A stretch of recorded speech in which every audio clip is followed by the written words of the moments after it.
fucked my name up the other day. Is your name Dada? I said, bitch, shut up. Do you have orthopedic shoes with fat laces in them?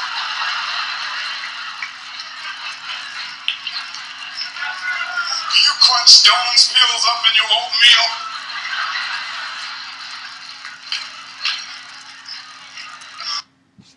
That, ladies and gentlemen, is Mike Epps, my client. I'm his manager, Nathan Henry Rose, and of course today I'm going to be presenting for you Stop Calling Me Day Day, which is going to be Mike's new home video coming out to you soon. It's a one-night-only affair in Nashville, Tennessee, out of the Ryman Auditorium, and we'll be hosting that June 20th. Michael Elliott Epps was born to a single mother of a large family with 8 siblings in November of 1970. Epps was a class clown and realized at an early age that he was gifted when it came to making people laugh. Almost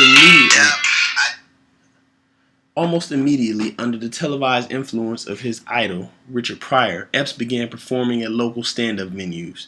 Still in his teens, Epps began building a name for himself, but his attention fell short of an end goal as he began to fall in with the gang, dropped out of high school, and eventually wound up serving prison time for drug charges.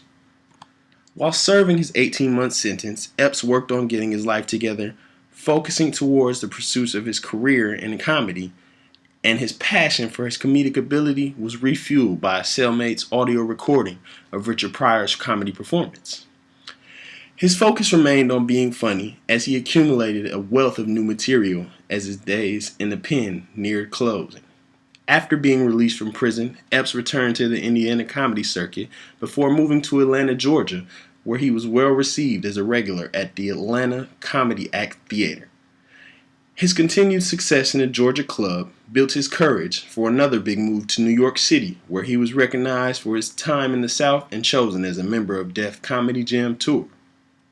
His performance on the Def Comedy Jam Tour and the HBO show of the same name put Epps' exposure on a global level and led to his first film role in Vin Diesel's 1997 The Strays. Mike's success was snowballing, landing him gradually bigger and bigger roles while he continued touring with Def Comedy Jam. In 1999, Epps earned a guest spot in an episode of Sopranos shortly before hearing about Ice Cube's search for a co-star for his upcoming sequel to the critically acclaimed Friday movie. Next Friday was Epps' breakout role and opened the comedic world's eyes to his talents. He went on to star in another film with the actor-director Ice Cube, All About the Benjamins, and a follow-up to the Friday series, Friday After Next. Epps was catapulted into stardom with the Friday series and has since starred in top-ranking releases every year since, including The Fighting Temptations, Resident Evil series, Hancock, and even the Hangover series of the later years. At one point, Epps was even picked by Richard Pryor himself to play Pryor in a biopic.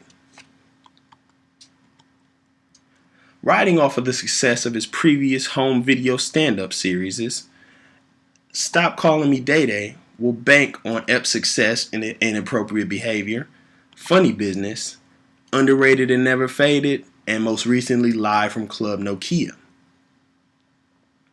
This one-night event will utilize an aspiring film crew in Black Rose Media Group's Black Rose Films to show Epps' new stand-up Stop Calling Me Day Day to the world. His 30-plus film resume and track record for raw jokes and dead-on impersonations make for outstanding shows that leave his fans in pain with laughter. This makes him one of the most demanded names in comedy, and his achievements earned him hosting duties for the 2011 and 2012 BET Awards. This success, in addition to his previous DVD release, before mentioned, and most recently, of course, the Live in Nokia promotion of other comedians under his wing, overqualifies Epps to take the home entertainment world by storm. It's time to get Epsy, ladies and gentlemen. The Ryman Auditorium, dubbed the Carnegie Hall of the South, is a national landmark that acts as a museum by day and events and entertainment center by night. Located at 116 Fifth Avenue North in Nashville's downtown area, it was built by Thomas Ryman as a token of appreciation for Reverend Sam Jones' words of salvation that saved his life. Ryman promised that he would build a great tabernacle that would project Reverend Jones' voice clearly and powerfully for all to hear. Early 2012, the stage itself was actually replaced after 61 years of service. It was decommissioned in order to make way for the new stage made of Brazilian teak. The stage homes also oak classic pews seating that seats 2,362 people. Floor levels are originally dating back to 1892, and the balcony seats date back to 1897. Both were restored, however, in 1995. The historic venue is large enough to house a decent crowd, but cozy enough not to get lost in the size of the auditorium. The house has also played host to the acts of Dave Chappelle and Tracy Morgan in a similar fashion. The budget. For the show, we figured that we'd have to pay the Ryman about 15% of our gross income. So we averaged that out about and rounded our forecast to $34,359. We figured as well we'd spend about $1,200 on hotel, and then we'd spend around $10,000 in order to pay the film crew. We'd have to pay as well for graphics, for marketing, which include photocopying and printing at about $400, radio advertisement we figured at about $1,500, and additional marketing cost of about $1,000. We also had to pay for our service, which include transportation, gas, and security.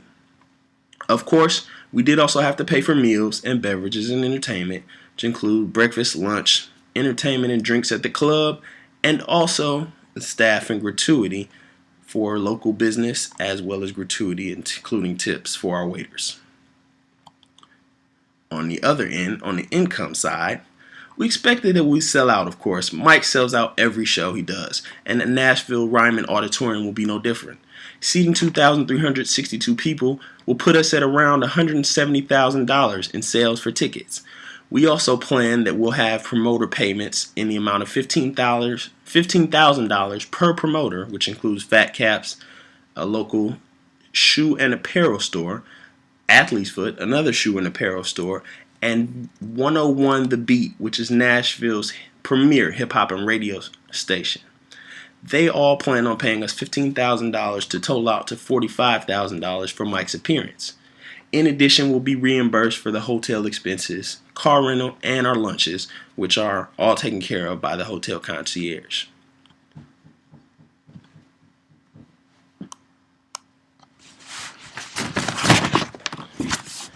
In addition, we're going to sell DVDs at the show. These DVDs will run anywhere between $8 and $12, and we hope to sell plenty of them for the show. For this,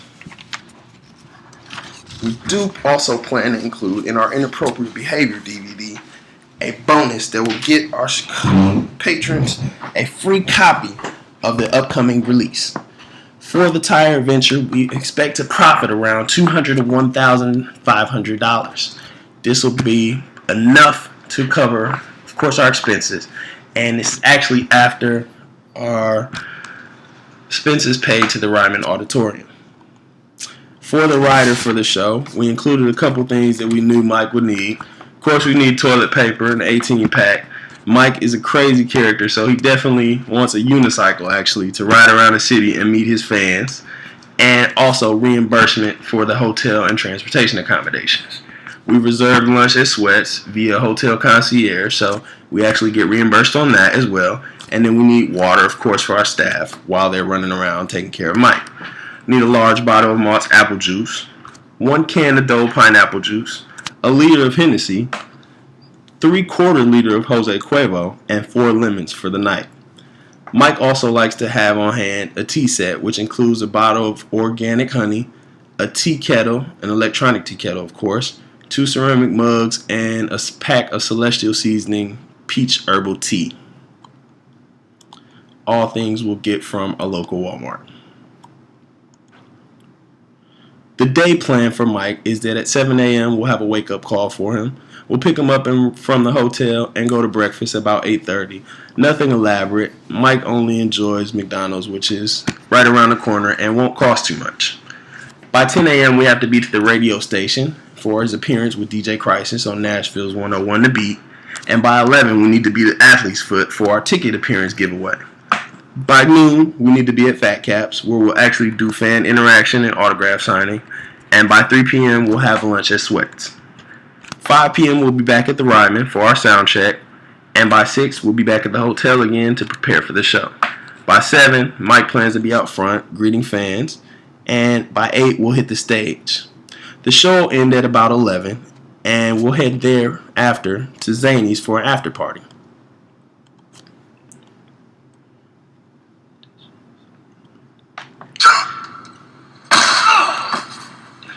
Risk analysis. For the show, we know several things can go wrong, so we plan ahead. Of course, we've got extra power supplies for the camera and extra cameras, which we do require of our film crew to have in case anything goes wrong with the ones they're using. We have 911 situation on lock, so we definitely have top flight security of the world, Craig.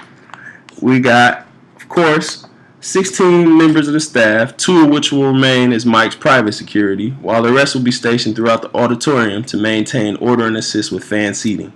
In addition to the rest, there will be also 6 plainclothes officers of the law present, and they'll be hanging around for the night of the show, as well as backup on standby if needed.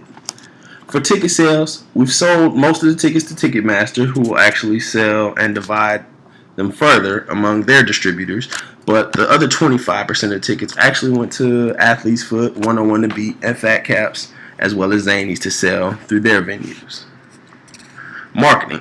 Of course, in addition to our normal marketing efforts, to further drive ticket sales, we hired a local marketing firm for street team efforts the week before and of the show. The package deal includes a wrapped vehicle with Mike's face on one side and promotion for the show on the other, and a 3-man team to hand out flyers in the downtown Nashville area the week before the event. In addition, we've been promoting via a billboard just above the exit for Broadway on Nashville Interstate 40. In conclusion, a rider is very important to have in your arrangements for a show. In our case, the rider got us a bunch of extra perks for Mike, including some food, some drinks, as well as some other minor conveniences covered, and we didn't have to expense them out. The venue size should be considered in forecasting sales for tickets because you always want to fill every seat, and every seat is going to put you at every dollar closer to recouping what you invested. When an event is sponsored by a promoter or by a third party, most expenses are recoupable, and you should in fact see your promoter or hotel to get payment for those expenses. Well, this is all I have, but I do hope you guys will come out and check us on June 20th. We'll be at the Ryman Auditorium. Mike Epps, and he is going to be presenting for you. Stop Calling Me Day Day. So check it out. Either be there in person or get the DVD. But I'm out. Have a good one.